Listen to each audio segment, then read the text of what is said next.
നിരീശ്വരവാദികളായ വ്യക്തികൾക്ക് സത്യവിശ്വാസത്തിന്റെ ദീപം തെളിയാൻ ജിൽ മീഡിയ ഒരുക്കുന്ന ദേശവും വിശ്വാസവും എന്ന തുടർ പരമ്പരയിലേക്ക് സ്വാഗതം. കോട്ടയം ജില്ലയിൽ ഏറ്റുമാനൂർ അയർക്കുന്നം റോഡിൽ ആറുമാനൂരിന് മുമ്പ് മീനച്ചിലാറിന്റെ സമീപത്ത് ഒരു ക്ഷേത്രം കാണാം. മണിമലക്കാവ് ദേവീക്ഷേത്രം.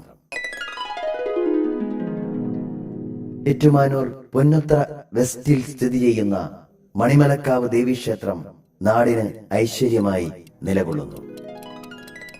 ക്ഷേത്രത്തിന്റെ വിശേഷങ്ങളിലേക്ക് പ്രവേശിക്കും മുമ്പ് നിങ്ങൾ ആദ്യമായാണ് ജിൽ മീഡിയ സന്ദർശിക്കുന്നതെങ്കിൽ ഈ ചാനൽ സബ്സ്ക്രൈബ് ചെയ്യാനും വീഡിയോ ലൈക്ക് ചെയ്യാനും കമന്റ് ഇടാനും മറക്കരുത്. നിങ്ങളുടെ പ്രോത്സാഹനമാണ് ദേശവും വിശ്വാസവും എന്ന ഈ തുടർ പരമ്പര മുമ്പോട്ട് കൊണ്ടുപോകുവാൻ ഞങ്ങളെ പ്രേരിപ്പിക്കുന്നത്. അപ്പോൾ നമുക്ക് മണിമല ക്ഷേത്രത്തിന്റെ വിശേഷങ്ങളിലേക്ക് പ്രവേശിക്കാം. എല്ലാവർക്കും നമസ്കാരം. എൻ്റെ പേര് മഹേഷ് ദാമോദരൻ നമ്പൂതിരി എന്നാണ്. ഞാൻ കോട്ടയം ആർപ്പുക്കര സ്വദേശിയാണ്.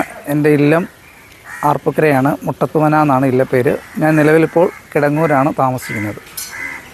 മണിമലക്കാവ് ഭഗവതി ക്ഷേത്രത്തിൽ 2013 മുതൽ ഏകദേശം 12 കൊല്ലത്തോളം ആയി ഇവിടെ ക്ഷേത്രത്തിൽ മേശാന്തി എന്ന നിലയിൽ സേവനാനുഷ്ഠിച്ചു വരികയാണ്. ഈ ക്ഷേത്രത്തെക്കുറിച്ച് പറയുകയാണെങ്കിൽ നമുക്ക് എല്ലാവരും പറയുന്ന പോലെ തന്നെ വളരെ നമുക്ക് വാക്കുകളാൽ ഒന്നും ഇവിടുത്തെ ആ ഭഗവതിയുടെ അല്ലെങ്കിൽ അമ്മയുടെ ഒരു ചൈതന്യം അല്ലെങ്കിൽ ഒരു ശക്തി നമുക്ക് വാക്കുകളാൽ നമുക്ക് പറഞ്ഞു തീർക്കാൻ ഒരിക്കലും സാധിക്കുകയില്ല.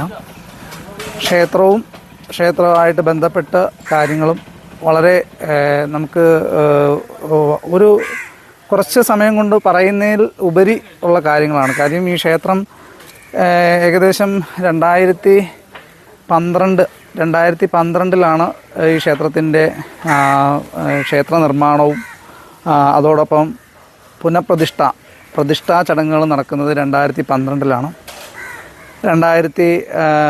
12 മുതൽ 2024 വരെ ഒരു 12 വർഷത്തെ കാലത്തിനുള്ളിൽ ഈ ക്ഷേത്രത്തിലുണ്ടായ ഒരു വികസനം നമ്മുടെ ഈ ക്ഷേത്രത്തിൽ എത്തുന്ന ഭക്തജനങ്ങളുടെ ഒരു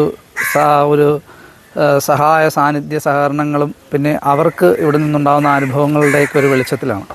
ഏകദേശം 12 വർഷം കൊണ്ട് തന്നെ നമ്മുടെ ഈ ക്ഷേത്രം നമ്മുടെ ഒരു മേജർ ക്ഷേത്രം എന്ന നിലയിലേക്ക് ഉയർന്നു എന്ന് വേണമെങ്കിൽ നമുക്ക് പറയാൻ പറ്റും. കാര്യം എന്ന് പറഞ്ഞാൽ ആദ്യം 2012 ഈ ക്ഷേത്രത്തിൽ സാധാരണ ഒരു ശ്രീകോവിലും ഒരു തടപ്പള്ളിയും മാത്രം ഉണ്ടായിരുന്ന ഈ ക്ഷേത്രം 17ഓടുകൂടി ചുറ്റമ്പലത്തിൻ്റെ നിർമ്മാണം ആരംഭിക്കുകയും ചുറ്റമ്പലം ഉൾപ്പെടെ ആ ക്ഷേത്രം ഒരു നവീകരണ കലശം ഉൾപ്പെടെ ഈ ക്ഷേത്രം നമുക്ക് ഭക്തജനങ്ങൾക്കായി സമർപ്പിക്കാൻ സാധിച്ചു എന്നുള്ള ഒരു ചാരിതാർത്ഥ്യമുണ്ട്.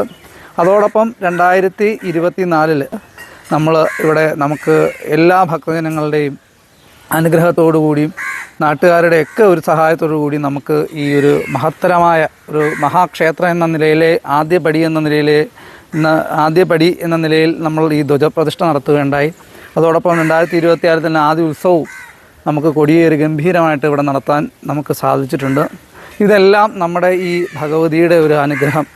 നമുക്ക് ആദ്യമേ പറഞ്ഞു എത്ര വാക്കാൽ എനിക്ക് തന്നെ ഒരുപാട് സ്വന്തമായിട്ട് കുറേ അനുഭവങ്ങളുണ്ട്. അതോടൊപ്പം ഇവിടെ വരുന്ന ഒത്തിരി ഭക്തജനങ്ങൾ അവർക്കുണ്ടായ അനുഭവങ്ങളൊക്കെ പല രീതിയിൽ നമ്മളോടൊപ്പം പങ്കുവച്ചിട്ടുണ്ട്. ഇവിടുത്തെ ആ ഭഗവതിയുടെ ഒരു അനുഗ്രഹം വളരെ എല്ലാവർക്കും ജീവിതത്തിൽ അമ്മയെ വന്ന് തൊഴുത് നമസ്കരിക്കുന്നവർക്ക് അമ്മയുടെ ഒരു അനുഗ്രഹം സദാസമയം ഇവിടെ ഉണ്ടാവും. നമ്മൾ ക്ഷേത്രത്തിൽ അകത്ത് നെയ്യാണ് ഉപയോഗിക്കുന്നത്. ഇവിടെ നെയ്വിളക്ക് വളരെ പ്രാധാന്യമാണ്. അതിനാൽ നെയ്വിളക്കുകൾ ഭക്തജനങ്ങൾക്ക് സമർപ്പിക്കാം, നെയ്യ് സമർപ്പിക്കാം. അതോടൊപ്പം നെയ്വിളക്കുകൾ അങ്ങനെ വിശേഷാൽ പിന്നെ ഇവിടെ നമ്മൾ വർഷങ്ങളായിട്ട് കോവിഡിൻ്റെ സമയത്ത് മാത്രമേ നമുക്ക് ഈ ക്ഷേത്രത്തിൽ അന്നദാനം നിന്നു പോയിട്ടുള്ളൂ. ബാക്കി വർഷങ്ങളായിട്ട് ഏകദേശം ഒരു 6-7 വർഷമായിട്ട് എല്ലാ വെള്ളിയാഴ്ചകളിലും അന്നദാനം നമ്മളിവിടെ നടന്നു വരുന്നുണ്ട്. നാരങ്ങാ വിളക്കിന് ശേഷമാണ് അന്നദാനം നടക്കുന്നത്. പിന്നെ വിശേഷാൽ തട്ടം വഴിപാടുണ്ട്. ഇവിടെ മംഗല്യകാര്യത്തിനും പിന്നെ സർവ്വ അഭീഷ്ടങ്ങളും സാധിക്കാനായിട്ട് എല്ലാ മാസവും മലയാള മാസം ആദ്യ ചൊവ്വാഴ്ച തോറും തട്ടം നിവേദ്യം നടക്കാറുണ്ട്.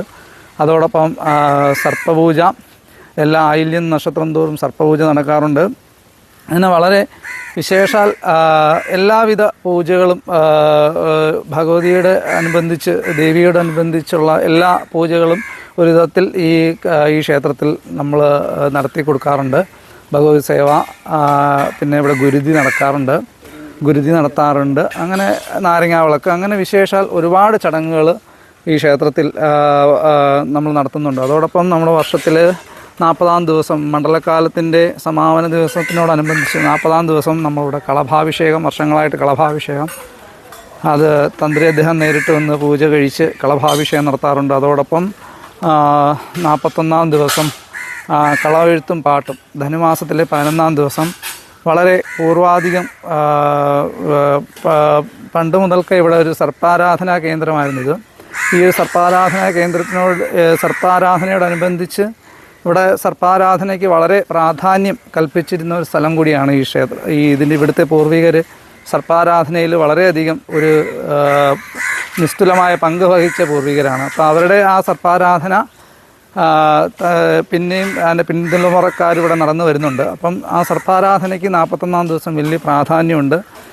മണ്ഡലകാലം 41-നോടനുബന്ധിച്ച് സർപ്പാരാധനയും മറ്റ് കാര്യങ്ങളുമൊക്കെ ഇവിടെ വളരെ ഭംഗിയായിട്ട് മുടക്കം കൂടാതെ തന്നെ എല്ലാം ഭക്തജനങ്ങളുടെയും നാട്ടുകാരുടെയും എല്ലാ സഹായത്തോടു കൂടി വളരെ ഭംഗിയായിട്ട് ഈ ക്ഷേത്രത്തിൽ നടന്നു വരുന്നുണ്ട്. എല്ലാ വർഷം 41-ന് മാത്രം നടക്കുന്നൊരു വിശേഷാൽ ചടങ്ങുണ്ട്, യോഗീശ്വര പൂജ. അത് ഇവിടെ വർഷങ്ങളായിട്ട് താഴെ അതിനൊരു വെള്ളം കൂടി നേദ്യം എന്നാണ് പറയുന്നത്. പണ്ടത്തെ പൂർവികർ, ഇവിടെ ക്ഷേത്രത്തിൻ്റെ പൂർവികർ ആരാധിച്ചു പോരുന്ന ഒരു സമ്പ്രദായമാണ്. അത് പ്രതിഷ്ഠയ്ക്ക് ശേഷം അവിടെ ഒരു യോഗീശ്വരനായി പ്രതിഷ്ഠിച്ചതിന് ശേഷം യോഗീശ്വര പൂജ എന്നുള്ള രീതിയിൽ യോഗീശ്വര പൂജയായിട്ട് എല്ലാ വർഷവും 41-ാം പൊക്കം മണ്ഡലകാലം സമാപനത്തിനോടനുബന്ധിച്ച് യോഗീശ്വര പൂജ നടക്കാറുണ്ട്. വളരെ വിശേഷാലായിട്ട് ഉള്ള ഒരു ചടങ്ങാണ് ആ ചടങ്ങും. അതും ഇതോടൊപ്പം നടന്നു വരുന്നു. ഇതൊക്കെയാണ് ഈ ക്ഷേത്രത്തെ സംബന്ധിച്ച് പ്രത്യേകിച്ച് പറയാനുള്ളത്. പിന്നെ എല്ലാവരും പറയുന്ന പോലെ ഒരു ദിവ്യമായ അനുഭവം, നമുക്കും ആ ഒരു ദിവ്യമായ ഈ സന്നിധിയിലെത്തുമ്പോൾ ഒരു ദിവ്യമായ ഒരു അനുഭൂതി വർഷങ്ങളായിട്ട് നമുക്ക് ഉണ്ട്. നമ്മുടെ ജീവിതത്തിലും അതിനൊക്കെ ഒരുപാട് നമുക്ക് വാക്കുകളാൽ പറയാൻ സാധിക്കില്ല. അമ്മയുടെ അനുഗ്രഹം നിത്യേന നമ്മൾ ചൊരിഞ്ഞുകൊണ്ടിരിക്കുകയാണ് അമ്മ. അത് ഈ നാടിൽ മൊത്തം, ഈ നാട്ടിലൊരു 12 വർഷത്തെ മുന്നത്തെ അവസ്ഥയും ഈ ക്ഷേത്രം പ്രതിഷ്ഠിച്ചതിന് ശേഷം, ഈ ക്ഷേത്രം ഉയർന്നതിന് ശേഷം ഈ നാട്ടിലുണ്ടായ വ്യത്യാസമൊക്കെ ഇവിടുത്തെ നാട്ടുകാർക്കൊക്കെ അറിയാൻ സാധിക്കുന്നുണ്ട്. അതുപോലെ സർവ അഭീഷ്ട വരദായിനിയായ ശ്രീ മണിമലക്കാവ് ഭഗവതിയുടെ മൂലസ്ഥാനം മണർകാടുകാവാണ്. മണർകാട്ടുകാവിലെ ഭഗവതിയായിട്ടാണ് സങ്കല്പം. അവിടുത്തെ തന്ത്രി തന്നെയാണ് ഈ ക്ഷേത്രത്തിലെയും ബ്രഹ്മശ്രീ കുരുപ്പക്കാട്ടുമനയ്ക്കൽ നാരായണൻ നമ്പൂരി. അദ്ദേഹം തന്നെയാണ് ഈ ക്ഷേത്രത്തിലെയും തന്ത്ര കാര്യങ്ങൾ നോക്കി നടത്തുന്നത്. അപ്പം മണർകാട് അമ്മയുടെ ഒരു സാന്നിധ്യം ഇവിടെയും ഉണ്ടെന്ന് ഇവിടുത്തെ ഭക്തജനങ്ങൾ സങ്കല്പിക്കുന്നു. ദേവി ശരണം. മണിമലക്കാവ് ക്ഷേത്രത്തിൽ 1 നൂറ്റാണ്ട് പഴക്കമുള്ളൊരു ക്ഷേത്രമായിരുന്നു ഇത്. ഞാൻ പ്രസിഡൻ്റാണ്. എൻ്റെ പേര് ശിവശങ്കരൻ നായർ എന്നാണ്. എന്നെ ജയൻ എന്നാണ് വിളിക്കുന്നത്. ഇത് ഞങ്ങളുടെ ദേവസ്ഥത്തിൻ്റെ മാനേജരാണ്. അദ്ദേഹത്തിൻ്റെ പേര് ദിനേശൻ എന്നാണ്. ഇത് ഞങ്ങളുടെ ജോയിൻറ്റ് സെക്രട്ടറിയാണ്, മോഹൻ എന്നാണ് പേര്.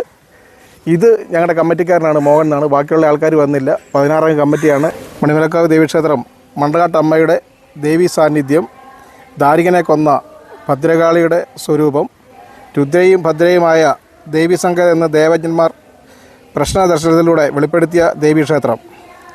ശത്രു സംഹാരകാരിണി ആയ ഈ ദേവി ദേശവാസികൾക്കെല്ലാം തുണയായും ഐശ്വര്യ വരദായിനിയായും വിളങ്ങുന്നു. വനദുർഗയായ വള്ളിയങ്കാവിലമ്മ, ദാരിക നിഗ്രഹം നടത്തിയ മണർകാട്ട് ഭദ്രകാളി, പനമറ്റം ദുർഗാദേവി തുടങ്ങിയ ശത്രു സംഹാരിണികളായ ദേവിമാരുടെ സാന്നിധ്യമാണ് ഇവിടെ കുടികൊള്ളുന്നത്. ശാസ്താവ്, ഹനുമാൻ, മറുത, യക്ഷി, ഗന്ധർവൻ, കണ്ടാർകണ്ണൻ എന്നിവർ ഉപദേവന്മാരായി ഈ ക്ഷേത്രസന്നിധിയിൽ കുടികൊള്ളുന്നു. മണിമല ദേവി ക്ഷേത്രം പുനർനിർമ്മിക്കാൻ ദേശവാസികളും സമീപവാസികൾക്കും പുരോഗതി ഐശ്വര്യവും വർദ്ധിക്കും എന്ന് പ്രശ്നവിധിയിൽ തെളിഞ്ഞതാണ്. ആദ്യം ഭദ്രകാളിയുടെ വാളും ചിലമ്പും വെച്ചാരാധിക്കുകയും പൂജകൾ നടത്തുകയും ചെയ്തു വന്നിരുന്നു. പിന്നീട് പൂജാതി കാര്യങ്ങൾ മുടങ്ങുകയും ക്ഷേത്രം ജീർണാവസ്ഥയിലാകുകയും ചെയ്തു. തൽഫലമായി നാട്ടിൽ പല ദുർനിമിത്തങ്ങളുണ്ടാവുകയും അശാന്തിയും രോഗങ്ങളും പലവിധ പീഡകളുമായി തദ്ദേശവാസികൾ ദുരിതാവസ്ഥയിലായപ്പോൾ പ്രശ്നവശാൽ ക്ഷേത്രം പുനരുദ്ധരിക്കേണ്ടതാണെന്ന് കാണുകയും അതിനായി 2008 ഭക്തജനങ്ങൾ കൂടി മണിമലക്കാവ് ദേവസ്വം ട്രസ്റ്റ് എന്ന പേരിൽ ഒരു ട്രസ്റ്റ് രൂപീകരിച്ച് ക്ഷേത്രഭരണം ഏറ്റെടുത്തു. തുടർന്ന് 2009 ഏപ്രിൽ 29 പുതിയ ശ്രീകോവിലിൻ്റെ ശിലാസ്ഥാപനം നടത്തി. 2011 യോഗീശ്വര പ്രതിഷ്ഠയും 2013 ആമേടമന ശ്രീധരൻ നമ്പൂതിരിയുടെ കാർമ്മികത്വത്തിൽ സർപ്പപ്രതിഷ്ഠയും നടത്തി. 2022 ചുറ്റമ്പലം സമർപ്പിക്കുകയും 2024 കൊടിമര പ്രതിഷ്ഠ നടത്തുകയും ചെയ്തു. പ്രധാന വഴിപാടുകൾ: നാരങ്ങാവിളക്ക്, നെയ്വിളക്ക്, ആദ്യ ചൊവ്വാഴ്ച തട്ടം, മീനപ്പരണിക്ക് കലങ്കരിക്കൽ, എല്ലാ മാസവും ആയില്യപൂജ, നവരാത്രി പൂജയും വിദ്യാരംഭവും നവരാത്രി പ്രഭാഷണ പരമ്പരയും നടത്തപ്പെടുന്നു. എല്ലാ വെള്ളിയാഴ്ചകളിലും നമ്മൾ പ്രസാദൂട്ട് നടത്തുന്നുണ്ട്. നാരങ്ങാവിളക്കിൻ്റെ പ്രത്യേകത എന്ന് പറയുന്നത് ഗൃഹദോഷ ശാന്തിക്ക്, വിശേഷിച്ച് ജാതകവശാൽ ദേവീപ്രീതി വേണ്ടവർക്കുള്ള പ്രധാന വഴിപാടാണ് നാരങ്ങാവിളക്ക്. നാരങ്ങയുടെ തോടിനുള്ളിൽ എണ്ണയൊഴിച്ച് ദേവീപ്രീതിക്കായി പ്രാർത്ഥിച്ച് ദേവീനടയിൽ പൂർണ്ണ മനസ്സോടെ സമർപ്പിച്ചാൽ അതിലെ എണ്ണ കത്തിത്തീരുന്നതിനനുസരിച്ച് നമ്മുടെ ദോഷങ്ങൾക്ക് ശാന്തി ലഭിക്കുമെന്നാണ് സങ്കല്പം. ആയില്യം പൂജ: സർപ്പാരാധനയിൽ പ്രധാനമാണ് സർപ്പപൂജ. ആചാരാനുഷ്ഠാനങ്ങളിൽ ശുദ്ധി കുറയുന്നതിനനുസരിച്ച് സർപ്പകോപവും സർപ്പശാപവും ഉണ്ടാകുന്നു. സർപ്പകോപം നീക്കി സർപ്പത്തെ സ്വസ്ഥരാക്കുന്നതിനുള്ള ഉപാധിയാണിത്. ആയില്യം നാളുകളിൽ നടത്തുന്ന സർപ്പപൂജയിൽ പങ്കുചേരുന്നത് സർപ്പ പരിഹാര ദോഷത്തിന് ഉത്തമമായി കണക്കാക്കുന്നു. തട്ടം വഴിപാട് എല്ലാ ചൊവ്വാഴ്ചയും മോക്ഷപ്രാപ്തിക്ക് ഈശ്വര സാക്ഷാത്കാരത്തിനുള്ള മാർഗമാണ് ആരാധന. അത് ത്യാഗപൂർണമായ അർപ്പണത്തോടെ ആവണമെന്നാണ് വിവക്ഷ. തനിക്കുള്ള സർവസ്വവും മറ്റുള്ളവർക്കായി ഭഗവത് സന്നിധിയിൽ സമർപ്പിക്കുന്നതാണ് വഴിപാട്. അതിൻ്റെ ലളിതമായ രൂപമാണ് പൂജാ നിവേദ്യ സാധനങ്ങൾ ഒരു തട്ടത്തിലാക്കി ഭഗവത് സന്നിധിയിൽ സമർപ്പിക്കുന്ന തട്ടം വഴിപാട്. ഇഷ്ടകാര്യ ലബ്ധിക്ക് ശ്രേഷ്ഠമായി അംഗീകരിക്കപ്പെട്ടിരിക്കുന്നു. കലങ്കരിക്കൽ: മീനപ്പരണി നാളിൽ ക്ഷേത്രത്തിൽ കലങ്കരിക്കൽ വഴിപാട് നടത്തുന്നു. നവരാത്രി മഹോത്സവം: നവരാത്രി മഹോത്സവത്തോടനുബന്ധിച്ച് പ്രത്യേകം തയ്യാറാക്കിയ നവരാത്രി മണ്ഡപത്തിൽ നവരാത്രി പൂജയും വിദ്യാരംഭം കുറിക്കലും നടത്തിവരുന്നു. ചെറുപ്പ് പൂജ: ചെറുപ്പ് മഹോത്സവത്തോടനുബന്ധിച്ച് വൃശ്ചി 1 മുതൽ ധനു 11 വരെ ചെറുപ്പ് പൂജയും 11 കളഭാഭിഷേകവും സർപ്പക്കളവും ദേശതാലപ്പൊലിയും നടത്തിവരുന്നു. രാമായണ മാസാചരണം: കർക്കിടക 1 മുതൽ 31 വരെ രാമായണ പാരായണവും കർക്കിടക മാസപൂജയും വഴിപാടായി നടത്തിവരുന്നു. എല്ലാ വെള്ളിയാഴ്ചകളിലും ക്ഷേത്രത്തിൽ മഹാപ്രസാദൂട്ടം ഉണ്ടായിരിക്കുന്നതാണ്. ഈ ക്ഷേത്രത്തിൽ ഏത് വഴിപാട് നടത്തിയാലും മനസ്സ് തുറന്ന് പ്രാർത്ഥിച്ചു കഴിഞ്ഞാൽ അതിൻ്റെ എല്ലാം പ്രതിഫലം കിട്ടിയ ആൾക്കാരാണ് ഇന്നിവിടെ ഈ കണ്ടുകൊണ്ടിരിക്കുന്നത്. കാരണം എല്ലാ വെള്ളിയാഴ്ചയും ഏറ്റവും കുറഞ്ഞത് ഒരു 100 പേരുടെയെങ്കിലും നാരങ്ങാവിളക്ക്, അതിന് മേളിലാണ് നമുക്ക് എല്ലാ ആഴ്ചകളും നടക്കുന്നത്. പ്രത്യേകിച്ച് നമുക്ക് ആദ്യ വെള്ളിയാഴ്ച 250 നാരങ്ങാവിളക്കെങ്കിലും ഉണ്ട്. സ്വയംവര പുഷ്പാഞ്ജലിയുണ്ട്, അത് നടത്തി കല്യാണം നടത്തി ഒത്തിരി ആൾക്കാരുണ്ട്. അതുപോലെ ഇവിടെ പ്രാർത്ഥിച്ച് ഒത്തിരി കുട്ടികൾക്ക് ഒത്തിരി അനുഭവങ്ങൾ ഉണ്ടായിട്ടുണ്ട്. കാരണം എല്ലാവരും വെളിയിൽ പോയ കുട്ടികളുണ്ട്. 18 പേര് എഴുതിയ ഒരു കുട്ടി കൃത്യമായിട്ട് അതിന് റാങ്ക് കിട്ടിപ്പോയിട്ടുണ്ട്. അവരുടെയൊക്കെ ഒരു സംഭാവനയാണ് നമ്മുടെ ഈ ക്ഷേത്രം ഇത്രയും വന്നിരിക്കുന്നതിൻ്റെ ഏറ്റവും വലിയ കാരണം. ജോലി കിട്ടാതെയുള്ള ആളുകൾ, ധാരാളം കുട്ടികൾ ഇവിടെ വഴിപാടുകൾ കഴിച്ച് വിദേശങ്ങളിലൊക്കെ ജോലി സമ്പാദിച്ച നിരവധി ആളുകളുണ്ട്. അവരൊക്കെ എന്ന് പറഞ്ഞാൽ സ്ഥിരമായിട്ട് അവിടെയാണെങ്കിൽ ഇപ്പോഴും വഴിപാടുകൾ കഴിച്ചുകൊണ്ടിരിക്കുകയാണ്. അതൊരു പ്രധാനമായിട്ടുള്ളൊരു അനുഭവമാണ്. ഇവിടുത്തെ എല്ലാ വഴിപാടുകളും ഓരോ ഭക്തജനങ്ങളെ കിട്ടാത്തൊരു കുഴപ്പമുള്ളൂ ആർക്കും ഭക്തജനങ്ങൾക്ക് നടത്താൻ. ആ ഒരു കണ്ടീഷനാണ് ഇപ്പോൾ ഇന്നത്തെ ഇവിടുത്തെ ഇത്. കാരണം നമ്മുടെ വഴിപാട്, എന്ത് വഴിപാട് നമ്മൾ പറഞ്ഞാലും, കാരണം എല്ലാവർക്കും അനുഭവം കിട്ടിയിരിക്കുന്നവരാ. അനുഭവം കിട്ടാത്തവർ വളരെ ചുരുക്കമാണ്. എന്നെ സംബന്ധിച്ച് പറഞ്ഞാൽ ഇപ്പം ഞാൻ പറയുന്നത് ശരിയാണെന്ന് ആരും വിശ്വസിക്കുകയില്ല. കാരണം നമ്മളൊരു തലപ്പത്തിരിക്കുമ്പോൾ അങ്ങനെ പറയാൻ പറ്റത്തുള്ളൂ. എന്നെ സംബന്ധിച്ച് ഞാൻ 100% എനിക്ക് അമ്മ തന്ന കാര്യങ്ങൾ മാത്രമേ ഉള്ളൂ. കാരണം ഞാൻ ജീവിതത്തിൽ നിന്ന് തിരിച്ചു വന്നവനാണ്.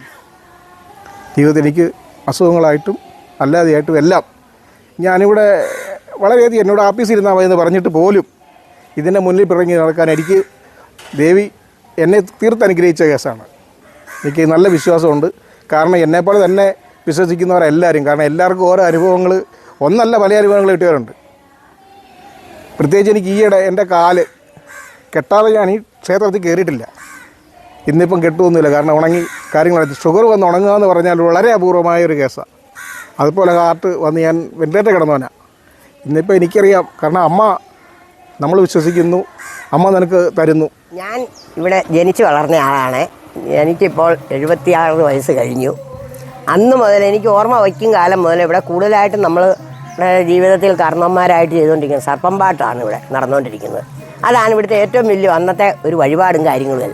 3 മുതലും അത് ഇന്ന് വരെ നടന്നുകൊണ്ടിരിക്കുകയാണ്. അതുപോലെ തന്നെ അതൊക്കെ കഴിഞ്ഞ് പിന്നെ കാരണന്മാരൊക്കെ പോയി കഴിഞ്ഞാൽ പിന്നെ ഡ്രസ്സിന് നമ്മൾ വിടുന്നു. എല്ലാവരും കൂടെ കൂടി കാര്യങ്ങളൊക്കെ ചെയ്ത് ഇപ്പോൾ നല്ല രീതിയിൽ എന്ന് പറഞ്ഞാൽ നല്ല അഭിവൃദ്ധിയും അതനുസരിച്ച് ദേവിയുടെ പ്രസാദവും പ്രസന്നതയും എല്ലാ ഭക്തജനങ്ങൾക്കും ഉണ്ട്. ഞങ്ങൾക്കും കുടുംബക്കാർക്കും ആർക്കും ഭഗവതിയുടെ അനുഗ്രഹം കൊണ്ട് ദോഷങ്ങളൊന്നുമില്ല. ഇപ്പോൾ ഇനിയിപ്പം നമുക്കിവിടെ 41 ഉത്സവമാണ് വരാൻ പോണം. 41 ഉത്സവത്തിന് സർപ്പം പാട്ടാണ് ഇവിടെ പ്രധാനമായിട്ട് നടക്കുന്നത്. 3 കളം പാട്ടാണ്.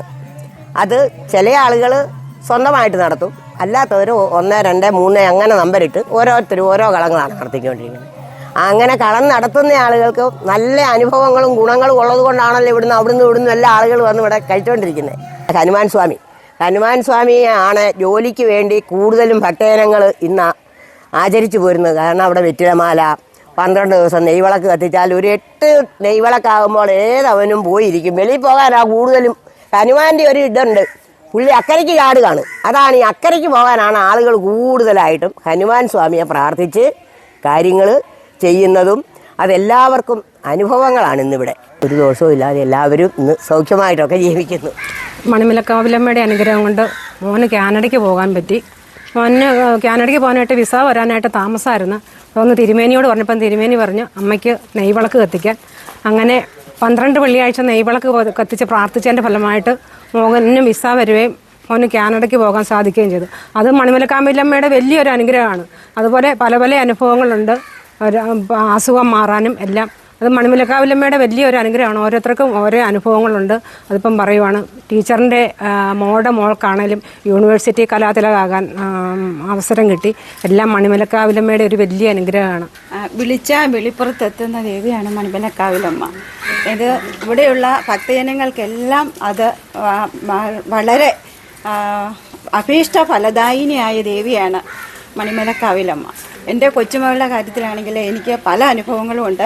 എൻ്റെ കൊച്ചുമകൾക്ക് SLCക്ക് ഫുൾ A+ കിട്ടിയത്, അതുപോലെ സ്കൂളിൽ കലാതിലകമായത്, കലാപരമായിട്ട് സ്റ്റേറ്റ് വരെ പോയി സ്റ്റേറ്റിൽ A ഗ്രേഡ് കിട്ടി. ഇതെല്ലാം ഇവിടെ വന്ന് നിത്യേന നെയ്വിളക്ക് കത്തിക്കുകയും അതൊക്കെ അതിൻ്റെ ഒരു ഫലമായിട്ടാണ് ഞാനതിനെ കാണുന്നത്. ഇവിടെ എല്ലാവർക്കും ഓരോ തരത്തിലുള്ള ഓരോ ഫലങ്ങളും കിട്ടിയിട്ടുണ്ട്. പിന്നെ എൻ്റെ കൊച്ചുമോൾക്ക് ഒരു അസുഖം ഉണ്ടായിരുന്നു. ആ അസുഖമൊക്കെ ഇവിടെ വന്നിട്ടാണ് അത് ഭേദമായി കിട്ടിയത്. അതൊക്കെ എനിക്കൊരു വളരെ സന്തോഷകരമായ ഒരു അനുഭവമാണ്. സർവമംഗളമംഗല്യേ ശരണ്യ ത്രിയംബകേ ദേവി അമ്മേ നാരായണ ദേവി നാരായണ ലക്ഷ്മി. ഈ അമ്മയുടെ അനുഗ്രഹത്തിൽ ഞാനിവിടെ വന്നു കഴിഞ്ഞിട്ട് എനിക്കുള്ളതെല്ലാം എൻ്റെ മക്കൾക്ക് ജോലിയും എൻ്റെ മകൻ്റെ കൈ മുറിഞ്ഞിട്ട് അതെല്ലാം അമ്മയുടെ കാരുണ്യത്താൽ വളരെയധികം അവിടുന്ന് തന്ന് ഞങ്ങൾക്ക്. ഇപ്പോഴും അമ്മ വാരിക്കോരി ഓരോന്ന് എനിക്ക് തന്നു. ഞാനിവിടെ ഒന്നുമില്ലാതെ വന്നതാണ്. അപ്പോൾ എനിക്ക് അമ്മയുടെ അനുഗ്രഹത്താൽ എല്ലാ കാര്യങ്ങളും സാധിച്ചു. നമ്മുടെ ഈ ക്ഷേത്രത്തിനെ പറ്റി പ്രത്യേകമായി പറയേണ്ട ഒരു കാര്യം, നമ്മളിവിടെ ജാതിയോ മതമോ ഒന്നും നോക്കാതെ എല്ലാ ഭക്തജനങ്ങളും ഇവിടെ വന്ന് അമ്മയ്ക്ക് വഴിപാട് കഴിക്കുകയും അങ്ങനെയുള്ള എല്ലാ കാര്യങ്ങളിലും ഇവിടുത്തെ എല്ലാ മതവിശ്വാസികളും നമ്മുടെ സമുദായത്തിൽ അല്ല അങ്ങനെ നോക്കാതെ ഈശ്വരവിശ്വാസമുള്ള എല്ലാവർക്കും വരാവുന്നൊരു ക്ഷേത്രമാണ് മണിമലക്കാവ് ദേവീക്ഷേത്രം. പിന്നെ ഒരു പ്രത്യേകമായ കാര്യം പറയേണ്ടത്, നമ്മുടെ പ്രസാദ കൂട്ടുകളൊക്കെ നടത്തുന്നതും ഇവിടുത്തെ കാര്യങ്ങൾ നടത്തുന്നതും ഇവിടുത്തെ വനിതാ സംഘത്തിൻ്റെ പ്രവർത്തകരാണ്. കാരണം ഇവിടെ അതിനുവേണ്ടി ഒരു പ്രത്യേക എല്ലാവരും ഒരു വഴിപാടായിട്ട് വന്ന് ചെയ്യുകയാണ്. ഈ കഴിഞ്ഞ 7 ദിവസത്തെ ഇതിന് പ്രഭാഷണ പരമ്പരയ്ക്കും അങ്ങനെ എല്ലാവിധ കാര്യങ്ങളിലും ഇവിടുത്തെ വനിതാ സംഘ പ്രവർത്തകരാണ് അതിൻ്റെ കാര്യങ്ങൾ മുഴുവൻ. കാരണം ഭക്ഷണ കാര്യങ്ങളിലൊന്നും ഒരു പൈസ പോലും ഈ ക്ഷേത്രത്തിൽ നിന്ന് എടുത്തു കുടിപ്പിക്കാതെ കംപ്ലീറ്റ് ആയ എല്ലാ കാര്യങ്ങളും ചെയ്യുന്നത് അവരാണ്. ഞാൻ മണിമലക്കാവ് ദേവീക്ഷേത്രം ട്രസ്റ്റിൻ്റെ സെക്രട്ടറി ചന്ദ്രബാബു. ഇത് മുരളി പനമറ്റം ദേവസ്വത്തിൻ്റെ ഇപ്പോഴത്തെ രക്ഷാധികാരിയാണ്. ഇത് ദേവസ്വം മാനേജർ PK ദിനേശൻ, ദേവസ്വത്തിൻ്റെ ഓഫീസ് ചാർജുള്ള കമ്മിറ്റി അംഗം കുഞ്ഞുമോൻ വള്ളോമ്പറമ്പിൽ, കഴകം ചെല്ലമ്മ ശ്രീധരൻ. മണിമലക്കാവ് ദേവീക്ഷേത്രത്തിനെ കുറിച്ച് പറയുമ്പോൾ 2008 ജനുവരി മാസത്തിലാണ് ഈ ക്ഷേത്രത്തിന് പൊതുജനങ്ങൾക്കായി അന്ന് കൈവശം വെച്ചിരുന്ന മണിമല കുടുംബം 4 കുടുംബാംഗങ്ങളാണ് ഉണ്ടായിരുന്നത്. ക്ഷേത്രം തുടർന്ന് നടത്തിക്കൊണ്ട് പോകാൻ പറ്റാത്ത ഒരവസരത്തിലാണ് അവർ ക്ഷേത്രം പൊതുജനങ്ങൾക്കായി വിട്ടുതരുന്നത്. അന്നത്തെ ഏറ്റുമാനൂർ ഗ്രാമപഞ്ചായത്ത് വൈസ് പ്രസിഡൻ്റായിരുന്ന ശ്രീ ഗോപി ഐക്യരയുടെ നേതൃത്വത്തിൽ ചേർന്ന പൊതുയോഗത്തിലാണ് മണിമല കുടുംബം ഈ ക്ഷേത്രം പൊതുജനങ്ങൾക്കായി വിട്ടുതരുന്നത്. ഏകദേശം 16 വർഷത്തെ ഒരു ചെറിയ പ്രവർത്തന കാലയളവിൽ ഇടയ്ക്കാണ് ഇന്ന് ഈ ക്ഷേത്രം ഒരു മഹാക്ഷേത്രത്തിൻ്റെ പടിവാതിക്കലെത്തി നിൽക്കുന്നത്. ഞങ്ങളെ സംബന്ധിച്ചിടത്തോളം ഇന്നാട്ടിലെ സാധാരണക്കാരായ ദിവസ വേതനത്തിന് ജോലി ചെയ്യുന്ന ആൾക്കാരുടെ ഏക ഒരു പരിശ്രമം കൊണ്ട് മാത്രമാണ് ഇന്ന് ഈ ക്ഷേത്രം ഈ വലിയ നിലയിൽ എത്തിച്ചേർന്നിരിക്കുന്നത്. വലിയ തുകകൾ പിരിവിട്ടുകൊണ്ട് ഓരോ നിർമ്മാണ പ്രവർത്തനങ്ങൾ ആരംഭിക്കുമ്പോഴും ക്ഷേത്രത്തിൻ്റെ ഭാരവാഹികൾ എന്ന നിലയിൽ ഞങ്ങളൊരു കാരണക്കാർ മാത്രമാണാകുന്നത്. ഇതിൻ്റെ എല്ലാ അവകാശികളും അതിൻ്റെ ക്രെഡിറ്റും ഈ നാട്ടിലെ ഭക്തജനങ്ങൾക്ക് മാത്രമാണ്, സാധാരണക്കാരായ ഭക്തജനങ്ങൾക്ക് മാത്രമാണ്. 2008 അന്ന് ചേർന്ന പൊതുയോഗത്തിൽ ഇടവട്ടം പരമേശ്വര മേനോൻ്റെ നേതൃത്വത്തിൽ അഷ്ടമംഗല ദേവപ്രശ്നം നടത്തുകയും ക്ഷേത്രത്തിൻ്റെ പുനരുദ്ധാരണ പ്രവർത്തനങ്ങൾക്ക് തുടക്കം കുറിക്കുകയും ചെയ്തു. അന്ന് ക്ഷേത്രം തന്ത്രിമാരായിട്ട് നിയമിച്ചത് യശസ്വരനായ കുരുപ്പക്കാട്ട് മനക്കൽ പുരുഷോത്തമൻ നമ്പൂതിരിയായിരുന്നു. സർപ്പത്തിൻ്റെ തിരുമേനി തന്ത്രിമാരായിട്ട് ആമേടമന ശ്രീധരൻ തന്ത്രിയെയും നിശ്ചയിച്ച് അതിൻ്റെ പ്രവർത്തനങ്ങൾ ഞങ്ങൾ ആരംഭിക്കുകയും ചെയ്തു. പുരുഷോത്തമൻ്റെ വിയോഗത്തിന് ശേഷം ഇപ്പോൾ കുരുപ്പക്കാട്ട് നാരായണൻ നമ്പൂതിരിയാണ് ക്ഷേത്രത്തിൻ്റെ താന്ത്രികം നിർവഹിക്കുന്നത്. ക്ഷേത്രത്തിൻ്റെ മേൽശാന്തിയായിട്ട് മുട്ടത്തുമന മഹേഷ് ദാമോദരൻ നമ്പൂതിരിയാണ്. 2022 ക്ഷേത്രത്തിൻ്റെ ചുറ്റമ്പലം നിർമ്മാണം ആരംഭിക്കുകയും അതിൻ്റെ പണി പൂർത്തീകരിച്ച് ഭക്തജനങ്ങൾക്കായി സമർപ്പിക്കുകയും ചെയ്തു. അതോടൊപ്പം തന്നെ മണിമലക്കാവിലമ്മയ്ക്ക് ഒരു പിടി മണ്ണ് എന്ന സങ്കല്പത്തിൽ ക്ഷേത്രത്തിനോട് ചേർന്നുള്ള 50 സെൻറ്റ് സ്ഥലം ഈ നാട്ടിലെ ഭക്തജനങ്ങളുടെ പങ്കാളിത്തത്തോടുകൂടി ക്ഷേത്രത്തിന് മുതൽക്കൂട്ടാക്കിയിട്ടുണ്ട്. തുടർന്ന് 2023 കൊടിമര പ്രതിഷ്ഠയും നടത്തുകയുണ്ടായി. ഞങ്ങളെ സംബന്ധിച്ചോളം ഞങ്ങളുടെ ഒരു സ്വത്ത് എന്ന് പറയുന്നത് ക്ഷേത്രത്തിൻ്റെ യജ്ഞാചാര്യന്മാരെ തന്ത്രിമാരും മേൽശാന്തിയുമൊക്കെയാണ്. മേൽശാന്തിമാരെക്കുറിച്ചൊക്കെ പറയുമ്പോൾ സാധാരണ ക്ഷേത്രങ്ങളൊക്കെ വ്യത്യസ്തമായിട്ട് ഈ നാട്ടിലെ മുഴുവൻ ഭക്തജനങ്ങളുടെയും പേരും നാളും നമ്മുടെ ക്ഷേത്രത്തിലെ മേൽശാന്തിക്ക് കാണാപ്പാടമാണ്. വരുന്ന ഓരോ ഭക്തജനങ്ങളുടെയും മനസ്സറിഞ്ഞുകൊണ്ടുള്ള ഒരു ദേവിയോട് അവരുടെ ആവശ്യങ്ങൾ അംഗീകരിക്കുകയും അത് പൂർണ്ണസ്ഥിതിയിൽ എത്തിച്ച് അതിൻ്റെ ഒരു പരിസമാപ്തി, അതിൻ്റെ ഒരു മോക്ഷം, അവർക്ക് അതിൻ്റെ ഫലം കിട്ടുന്ന രീതിയിലാണ് കാര്യപ്രവർത്തനങ്ങൾ നടന്നു വന്നിട്ടുള്ളത്. നമുക്കറിയാം, ഒരു 16 വർഷം മുമ്പ് ഈ നാട്ടിൽ സാധാരണക്കാർ ഒരു വീട് പോലും ഇല്ലാതിരുന്ന ഒരു പ്രദേശമായിരുന്നു പലർക്കും. ഇന്ന് ആ സ്ഥിതിയൊക്കെ മാറി. ക്ഷേത്രം ഉയർന്നു വന്നതോടുകൂടി ഈ നാടാകെ മാറി.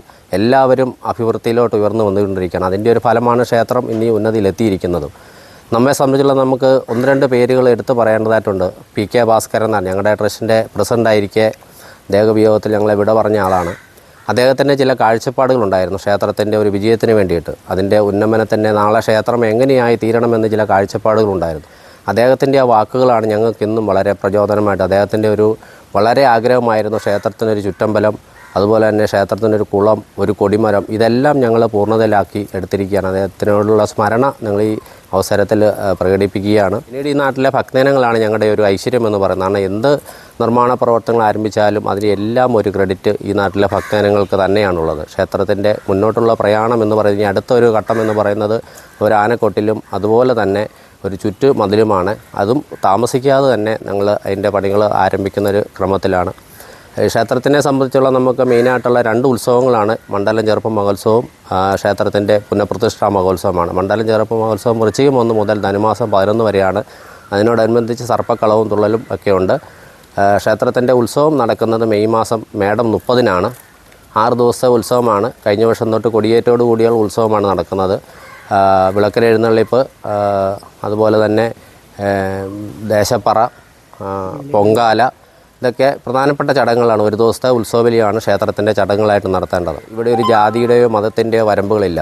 മണിമലക്കാവിലമ്മയുടെ ഭക്തജനങ്ങൾക്ക് തുറന്നിട്ട ഒരു വാതിലാണ് മണിമലക്കാവ് ദേവീക്ഷേത്രം. ഏത് ഭക്തജനങ്ങൾക്ക് വേണമെങ്കിലും അവർക്ക് അതിൻ്റേതായ രീതിയിൽ വന്ന് ആ ക്ഷേത്രത്തിൻ്റെ പരിപാലനയ്ക്കനുസരിച്ചുകൊണ്ട് പ്രാർത്ഥിക്കാനും അവരെ വഴിപാട് നടത്താനും വാതിലുകൾ തുറന്നിട്ടിരിക്കുന്ന ഒരു ക്ഷേത്രമാണ് മണിമലക്കാവ് ദേവീക്ഷേത്രം. ഈ ക്ഷേത്രത്തിൽ എത്തിച്ചേരാനും അതിൻ്റെ ഭാഗവാക്കാക്കാനും ഇന്നാട്ടിലെയും അന്യനാട്ടിലെയും എല്ലാ ഭക്തജനങ്ങളെയും ഞങ്ങൾ ഏവരെയും ഹൃദ്യമായി മണിമലക്കാവിലമ്മയുടെ പേരിൽ സ്വാഗതം ചെയ്തുകൊള്ളുന്നു.